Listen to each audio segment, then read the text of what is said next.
Halo semua, perkenalkan kami dari kelompok 10 dan kali ini kami akan mempresentasikan hasil tugas besar analisis deret waktu kami yang berjudul Perhitungan Value at Risk Saham Apple Inc. menggunakan model deret waktu Garch.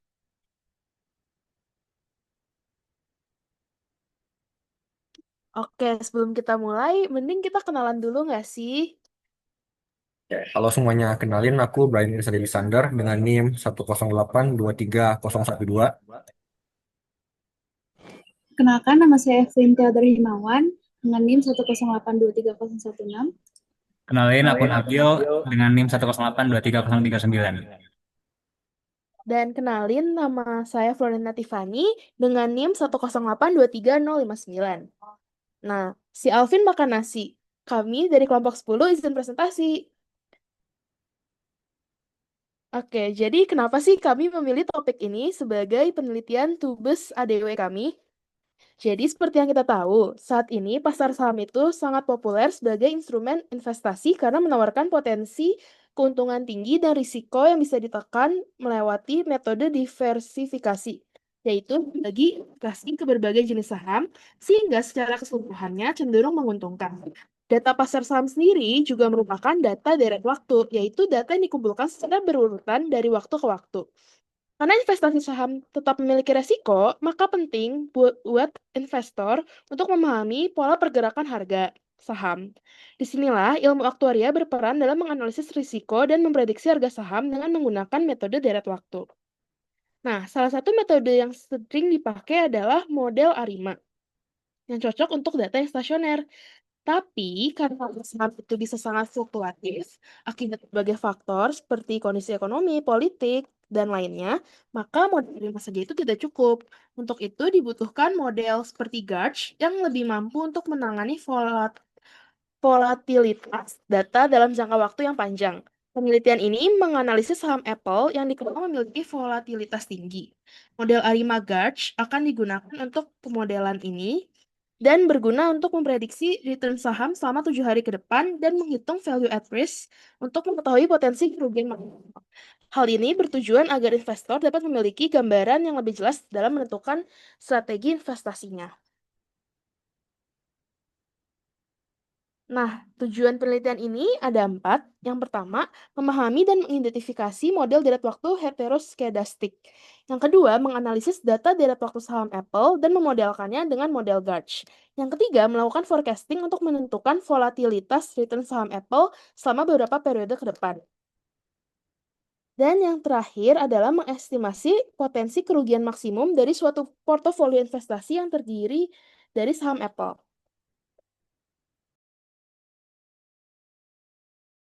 Oke, lanjut ke prosedur kerja. Siang-siang naik mobil, kenalin lagi Nabil. Eh, oke, lanjut ya. Oke, untuk prosedur kerjanya sendiri, ini akan digambarkan sedikit melalui flowchart. Dan pertama kita mulai dulu, kemudian kita melakukan analisis data. Data yang kita pakai seperti judulnya adalah data saham Apple Inc. dari Mei 2024 sampai Mei 2025. Di analisis data ini ya kita melakukan beberapa sari numerik dan melihat struktur data begitu. Kemudian data dipersiapkan eh, dan di sini kita lihat juga apakah datanya butuh diferensiasi atau tidak. Dan dilihat juga seperti kurva ACF-nya dan stasionaritasnya. Kemudian akan dihasilkan data deret waktu yang kemudian melakukan proses identifikasi model ARIMA. Nah, dari sini kita melihat cut off dari kurva ACF dan VHCF-nya, kemudian akan ditentukan beberapa kandidat model untuk ARIMA gitu.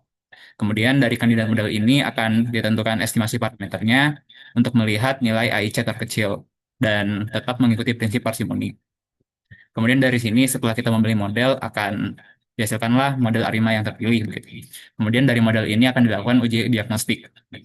Dari uji diagnosis ini akan diuji apakah variansi dari residual modelnya konstan, apakah residualnya berdistribusi normal, atau apakah ada korelasi autokorelasi maaf di antara residualnya gitu. Jika semuanya memenuhi, berarti prosesnya selesai gitu. Kita sudah mendapatkan model ARIMA yang terpilih dan sudah tervalidasi memenuhi asumsi. Tapi jika asumsinya tidak terpenuhi, maka kita butuh sesuatu model yang bisa menggambarkan variansi yang tidak konstan dari residualnya. Maka dari itu ditentukan model GARDS yang diambil dari data residual model hasil uji diagnostik. Kemudian dari model GARDS ini kurang lebih sama prosesnya seperti menentukan kandidat model ARIMA tadi, yaitu melihat lag dari PACF dan ACF residual datanya, residual modelnya. Kemudian setelah model GARDS-nya terpilih, akan digabungkan dengan ARIMA yang sebelumnya kita peroleh. Dan akan dilakukan forecasting menggunakan model gabungan dari ARIMA dan GARDS. Kemudian dari hasil forecasting ini, kita akan memperoleh volatility pattern yang nantinya digunakan sebagai perhitungan value at risk untuk mengetahui potensi kerugian maksimum dari portofolio yang mengandung atau sebenarnya terdapat saham Apple Inc. gitu. Dan selesai. Oke. Kemudian untuk analisis datanya sendiri, kita mulai dengan EDA, Exploratory Data Analysis. Gitu. Kemudian didapatkan beberapa data, ini varinumerik, mulai dari median, mean, nilai max, quartile, gitu. Dan bisa dilihat sendiri di PPT. Dan kita bisa lihat juga untuk visualisasi datanya, dia berfluktuasi di dekat rataan yang bergaris merah ini. Kemudian untuk data returnnya sendiri, itu datanya dilakukan diferensiasi satu kali untuk melihat pattern harian dari saham. Dan di sini juga dilakukan sari numerik seperti proses sebelumnya. Lanjut, kita menentukan ingin mencari model ARIMA yang cocok begitu untuk kandidat model. Dan dilihat dari kurva ACF-nya sendiri, dia udah cut off di leg 0, berarti untuk Q-nya itu 0. Kemudian di sini juga terdapat data p-value yang berarti datanya sudah stasioner, jadi tidak usah didiferensiasi lagi. Lanjut, tadi sudah ACF-nya dia cut off di leg 0, kemudian PACF-nya dia cut off di leg 0 juga, jadi didapatkan untuk kandidat model ARIMA-nya adalah ARIMA 0.0.0. Oke, ini untuk uji diagnostiknya bisa dilihat bahwa variansinya tidak konstan, kemudian datanya juga kurang berdistribusi normal gitu ya karena kelihatan ada pencilan begitu. Kemudian dari alien box test diperoleh p-value yang lebih tinggi dari 0,05 yang artinya H0 tidak ditolak dan tidak ada autokorelasi dalam data. Tapi tetap tadi karena variansinya tidak konstan akan dilakukan pemodelian GARDS. Setelah melewati exploratory EDA dan juga penentuan model ARIMA, perlu ditentukan apakah return saham ini butuh dimodelkan dengan GARDS atau tidak. Pertama, kita harus melihat normal QQ plot, yaitu memvisualisasikan seberapa menyimpangnya data dari distribusi normal. Dan dari data ini terlihat bahwa data banyak yang jauh dari garis distribusi normal. Dan itu juga sesuai dengan uji Shapiro-Wilk dan Anderson-Darling, di mana p-value itu jauh di bawah 0,05, di mana berarti H0 ditolak, dan dapat disimpulkan bahwa data tidak mengikuti distribusi normal. Next.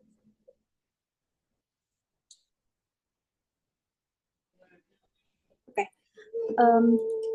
Untuk menentukan jika residu ini heteroskedastik atau tidak, dapat digunakan uji Box-Pierce dan uji Arch-Angel. Dan juga itu menggunakan galat kuadrat, dan dapat dari Box-Pierce dan juga Arch-Angel test kalau misalnya p-value-nya lebih kecil daripada 0,05 dan H0 ditolak sehingga residual bersifat heteroskedastis. Untuk menentukan model GARDS harus dilihat dari grafik ACF dan PACF. Dan dari grafik ACF dan ACF terlihat bahwa lag cutoff di 1 sampai 4 pada model ACF dan pada grafik ACF dan grafik PACF. Beberapa kandidat model yang kita ambil ada GARDS 0,4, 1,4, 1,1, dan 0,1. Dan setelah melihat IC setiap model, dapatkan IC yang terbaik adalah GARCH 0,1. Lalu, perlu diestimasi parameter dari GARCH 0,1. Didapatkan omega sebesar 0,00183339 dan juga alfa sekitar 0,628. Dan juga terlihat bahwa p-value untuk parameter omega dan alfa, dua-duanya di bawah 0,05, yang dimana berarti parameter signifikan. Lalu untuk estimasi parameter ARIMA 0,0 dan GARCH 0,1, didapatkan omega sebesar 0,001835 dan juga alfa sebesar 0,6, dengan dua-duanya juga signifikan.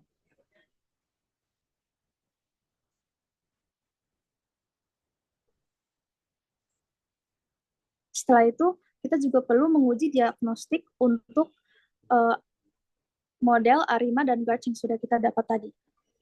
Pada plot pertama terlihat bahwa residu dari model sudah berfluktuasi pada rataan 0 dan juga kemungkinan besar variansi konstan.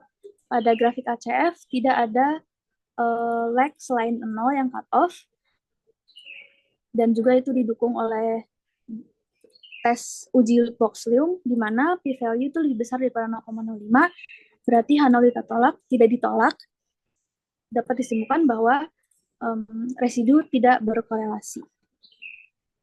Selanjutnya kita akan melakukan forecasting menggunakan model ARIMA 0,0 dan GARCH 0,1 yang sudah didapat tadi selama 7 hari ke depan. Terlihat bahwa prediksi untuk return saham adalah berada di mean, yaitu sekitar 0, dan untuk variansi data itu dari 0,0183 dan membesar seiring waktu mencapai 0,021999 pada hari ke-7. Oke, kemudian dari hasil tadi, salah satu bentuk implementasi yang bisa kita lakukan adalah menghitung value at risk atau VAR, di mana VAR ini adalah suatu ukuran risiko yang dapat mengukur potensi kerugian maksimum dari suatu portofolio investasi pada suatu tingkat kepercayaan. Di sini kami menggunakan tingkat kepercayaan 95%. Oke. Dari hasil output ini, yang bisa kita ambil adalah artinya karena kita menggunakan tingkat kepercayaan 95%, berarti kita percaya 90% bahwa kerugian maksimal di hari pertama itu adalah sekitar 3%, 3,01%. Di hari kedua, potensi kerugian maksimalnya itu 3,27%, dan seterusnya. Hingga di hari ketujuh. Di mana di hari ketujuh itu kita 95% percaya bahwa kerugian maksimalnya itu ada di sekitar 3,6%. Jadi dari sini kita bisa melihat bahwa makin hari itu potensi kerugian maksimalnya itu makin tinggi untuk si saham Apple ini selama 7 hari ke depan. Kemudian kita masuk ke kesimpulannya. Yang pertama, dari data harga saham Apple Inc., terlihat bahwa variasi dari residual data itu menggunakan model ARIMA 000, tidak konstan dan tidak berdistribusi normal. Hal ini berarti data memiliki sifat heteroskedastis, yaitu data ini memiliki nilai volatilitas yang berubah-ubah seiring dengan waktu. Kesimpulan kedua, model yang paling cocok untuk memprediksi data adalah model ARIMA 000 dan GARCH 0,1 dengan prediksi return saham selama 7 hari sebesar sekitar min 0,0009 mendekati 0. Yang ketiga, setelah mengestimasi forecasting, variasi return saham pada hari pertama itu sekitar 0,0183 dan meningkat seiring waktu, mencapai 0,02199 pada prediksi hari ke-7 dari return saham. Yang kesimpulan terakhir, dengan menggunakan metode value at risk, diperoleh potensi kerugian maksimal pada hari pertama itu sekitar 3,01% dan potensi kerugian meningkat seiring waktu, mencapai 3,62% pada hari ke-7 dengan skala kepercayaan 95%. Oke. Sekian dari kelompok kami. Untuk sebagai penutup, kami akan menyiapkan sebuah pantun yaitu Pak Sandi nyeduhin dongkua. Cakep. Sekian dari kami kelompok 10. Terima kasih. Kasih Alday. Ini dong, ala-ala tutup kamera. Mana tutup?